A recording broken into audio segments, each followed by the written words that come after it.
Do not try to serve the world or do anything grandiose. Instead, create a clearing in the dense forest of your life and wait there patiently until the song that is yours alone to sing falls into your open cupped hands and you recognize and greet it. Only then will you know how to give yourself to the world so worthy of rescue. Da da da da. Da da da da da da dum. Da da da da dum. Da da da da da dum. Da da da da. Da da da da da da dum. Da da da da dum. Da da da da da dum. Da da da dum. Da da da da da da dum. Da da da da da da. Da da da da da dum. Da da da dum. Da da da da da da dum. Da da da da da da. Da da da da da dum. So once more, I'm alone. You can find me at eclecticcleric.com, on Eclectic Cleric at most socials. I work with artists around the world, helping them develop social, spiritual, and meditative practices to support their art to find their deepest meaning.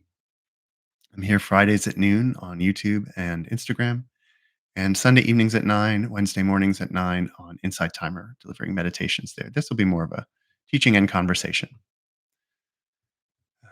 So please do use the chat. As I've said, this is not a lecture. This is time for you to share and learn, gather and converse, ask questions at any point. Feel free to interrupt. So traditionally in Jewish communities, there is what's called a lectionary. At least in Catholic communities, they use that word. It's probably a Latin word, which is to say a series of readings from Hebrew Bible. This week, we're right in the middle of the book of Exodus, the stories around, leading up to, and after the revelation of the Ten Commandments, or some number of commandments. You can count them a lot of ways. I've once counted up to 16 if you just count straight verbs. But I want to talk about revelation and what that means in the life of an artist. What it means to let me just turn off my phone.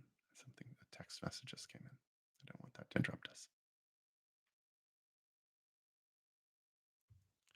How we might I want to talk about how we might understand revelation as an artistic, creative experience. What it means to find what you're looking for. What it means to find the mode and motive and expression of the art that it dwells deep inside you. What it means to point at and learn from a deeper reality that people throughout the centuries have called God, but is just a mystery. And the word God is just the blanket we put over the mystery to give it shape.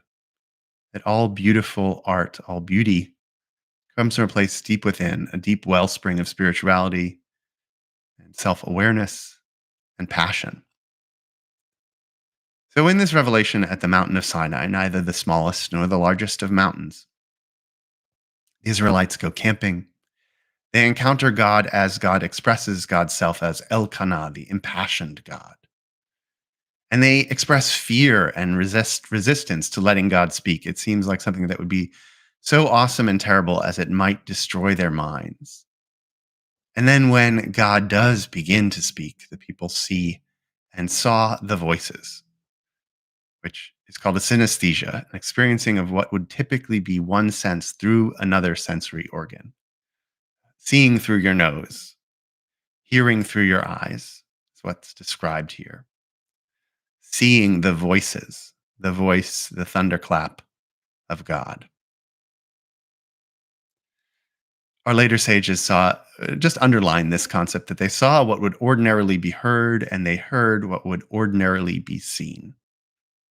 And I think sages of the medieval period had the word for synesthesia, but it is an actual, I believe, neurochemical phenomenon. And what I want to stress to you is not just that God is a metaphor, but the revelation is itself a metaphor, right? whatever they were trying to describe in understanding what it means to experience God's deeper reality, that the world has an origin and a heart and a meaning, is itself a metaphor. Right? They used a metaphor of what was probably an earthquake or a volcano erupting to describe Revelation in the book of Exodus, chapter 20. But as Abraham Joshua Heschel, the 20th century rabbi, reports, says, as a report about Revelation, the Bible itself is already a secondary story.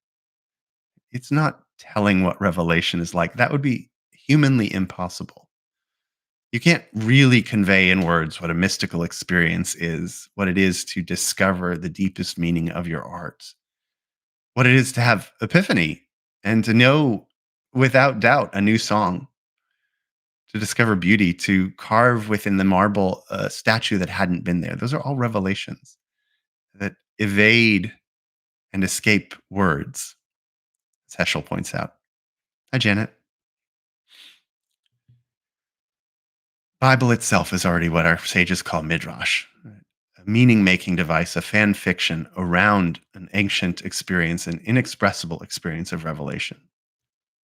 So how do we cultivate what you might call inspiration, epiphany, or revelation? Well, certainly what the Bible is thinking of as revelation of God, but to an artist might just be the slow and steady appreciation of watercolor until it becomes a figure that we did not anticipate.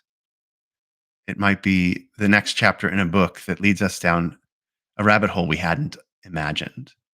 How do we cultivate the ability to hear, see through all of our senses and to discover the deeper meaning? Some of that is frankly just stillness and quiet and letting go and putting down your phone.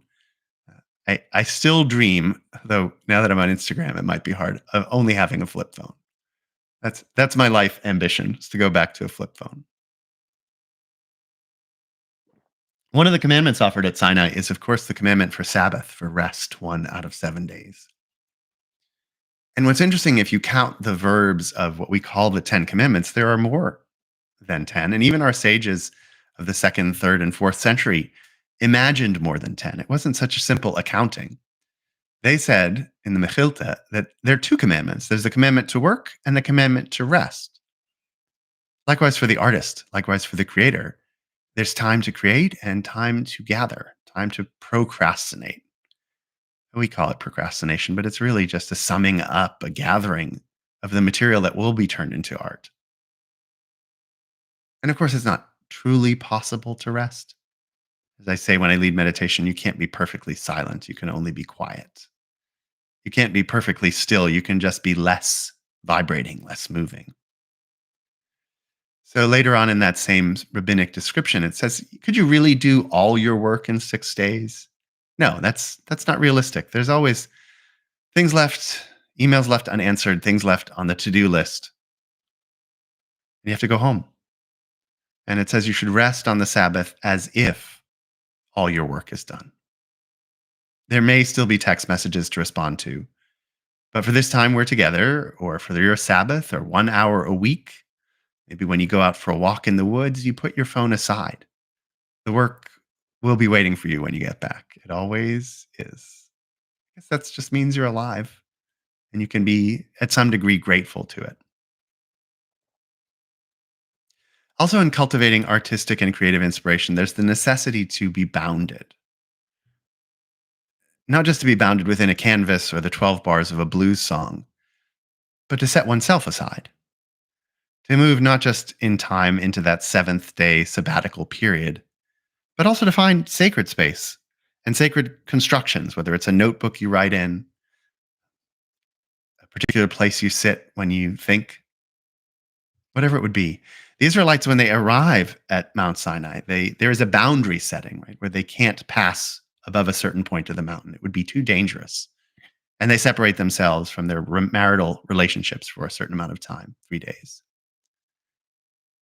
I'm not saying you should become a monk in order to be an artist, but a certain amount of monkishness is something I am enjoying more and more in my life. Saying no as a way of saying yes. The Daily Stoic pointed this out, that every yes means you're saying no to something else, and every no means you're saying yes to something. Unfortunately, as mortals, our time is limited. And likewise, we create sacred spaces, both by excluding who can come, who can interfere, what phone calls we'll admit, where we go, what tent we sleep in, but also recognizing that holiness and the infinite and inspiration is not evenly distributed. There are places in life, the Celts called them thin places, where we are more likely to experience God, inspiration, revelation. So, repeatedly in Hebrew scripture, we're told to go to God's place, to the place that God chooses, which later on comes associated with Jerusalem, the tabernacle, and the temple. But here is just the sense of going to the mountain. Right? The place, says one of our later sages, to where my glory is manifest, the mountain where my presence is presently in residence. It's not rhyming in Hebrew, but it sounds great in English. Where my presence is presently in residence. Oh my God, it's hard to say. I don't know where that is for you. This space where I work with all of its light has become a sacred space to me. A lot of studios are sacred spaces. Smoky Mountains National Park could be a sacred space. The Glacier National Park. Your backyard, your garden is the place where God's presence is presently in residence. And that changes from day to day. That's okay. But this imperative to set aside, to put aside work, to set aside sacred time and space is always part of the creative process. And we think of the creative process as performative. As a stage actor, I loved being on stage and engaging with the audience.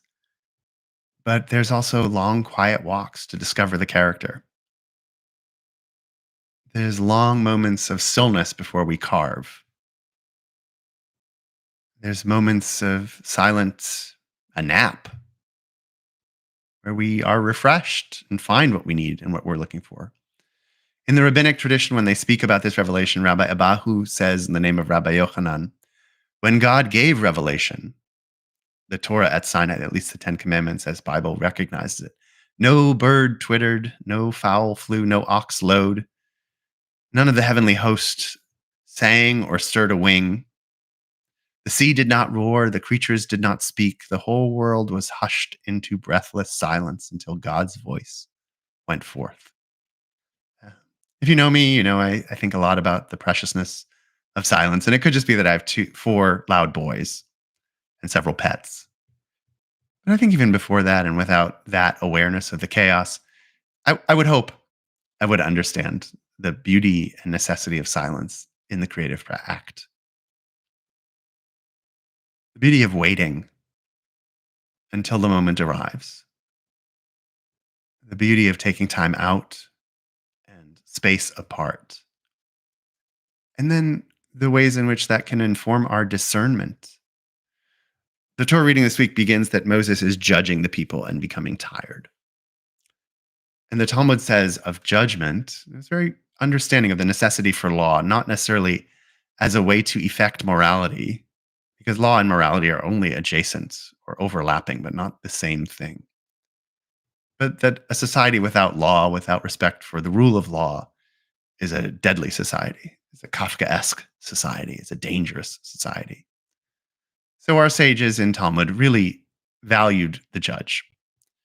And they say that every judge who judges with utter faithfulness, even for a single hour, our tradition regards it as though that person had become a partner with God in creation. Discernment is a part of creation. To use this color palette and not that. To film with a prime lens and not a zoom lens. All these small choices. All these edits. Whatever the mode you're in. Taking out, putting in semicolons in your essay. What not to put in a tattoo. All the discernments. That's part of the art too. There's a lot of stories about the end of Star Wars being better because of its edit, and the editing was done by not Spielberg, Lucas's wife. You can watch things like that online. Being a judge, not a critical judge, not a harsh judge, but a fair judge of one's work and the work of One's collaborators can be very powerful in elevating the nature of art and revelation. And I want to leave you with one beautiful image from the Jewish tradition that I keep coming back to. Torah revelation is given on this mountain in the middle of the Sinai desert. And we're told that the mountain is not the largest mountain. It's not Everest. It's not the smallest mountain. It's not a foothill. It's a humble mountain. And why, says our tradition, was the Torah given in a desert? To teach us that if a person does not surrender oneself to it like the desert, you cannot merit the words of Torah and inspiration. And just as the desert is endless, so is this instruction without end. There is a certain foregoing of the ego to make art. I don't know what the trick there is. I do know it's real. Hi, Susan. I do know it's necessary.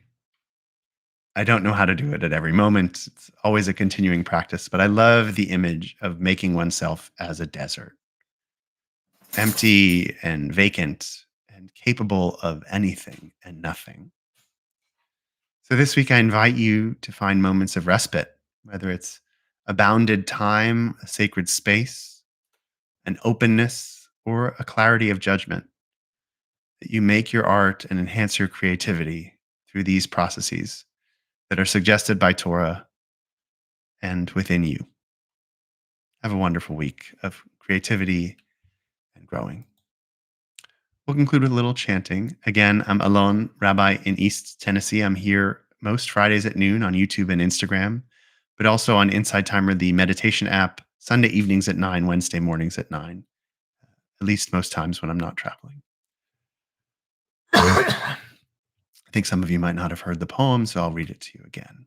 It's a good poem, actually. I don't think I can get it out in time. Da da da da da da da da da da dum. Da da da da da da da da da da dum. Da da da da da da da da da dum. Da da da da da